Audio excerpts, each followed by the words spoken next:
Welcome to Moment of Balance Monday. Today we are introducing me, the DM, Anna.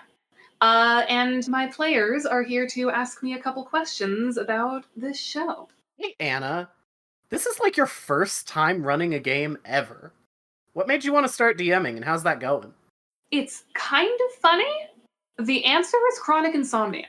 About a year ago, I was at the peak of really bad insomnia. I'd stay up till like 6, 7 in the morning, just either anxious or in pain, and I just couldn't get myself to sleep. And this might be me, but I think a lot of people do the same thing. I always helped myself fall asleep by imagining little scenarios my whole life. And in recent years, the little scenarios have stopped working. And I found out in DMing a little one shot for a game that actually, Dami, you were the main DM for, but I did a one shot for, that thinking about creating this world and this plot helped me get to sleep. So I'm not going to lie, a large reason why I decided to start DMing this game was to help me sleep at night. And it worked. It actually did work.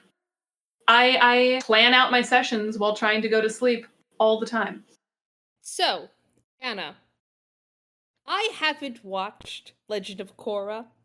What made you pick Legend of Korra for this game series? First thing, we are going to watch it together at some point, all four of us, because both you and Dami have not watched it and you need to. But honestly, for my 15-year-old self, when I was 14, 15 years old, I was obsessed with this show. It was my first real fandom. It was what got me onto Tumblr. It was my first time reading fan fiction, writing terrible fan fiction, writing terrible fan songs. Before I started the fan activity in the Homestuck fandom that I became known for, I made very bad Legend of Korra fan stuff. And there's a couple moments in this campaign that are sort of like an homage to 15-year-old me, particularly the stuff that's going to come up early in season 1 with the Equalists.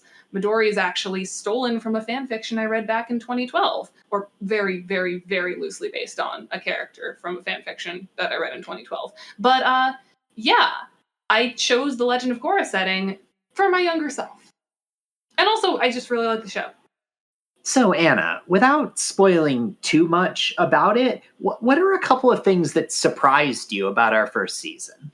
Well, for one, I was not expecting the main villain to turn out who they turned out to be. I had a plan in mind, a sort of loose plan, but I thought, oh, we're going to start out kind of episodic and sort of sprinkle in some stuff here and there. And then by mid-season, we're going to bring in the person who's going to be the big bad. And then that's going to end up being the big bad for season 1. And that did not happen.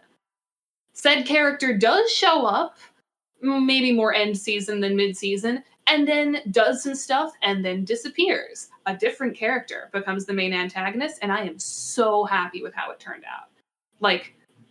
What happened for season 1 is so much better than I could have planned myself. Yeah, honestly, the amount you guys took the reins when it comes to driving the story forward, I wouldn't say it surprised me entirely, because, I've played in TTRPGs before, and I know, where the players take it is where it goes. But honestly, you guys have written this story almost more than I have. And yeah, this has been a really, really enjoyable experience, and I cannot wait for people to hear it.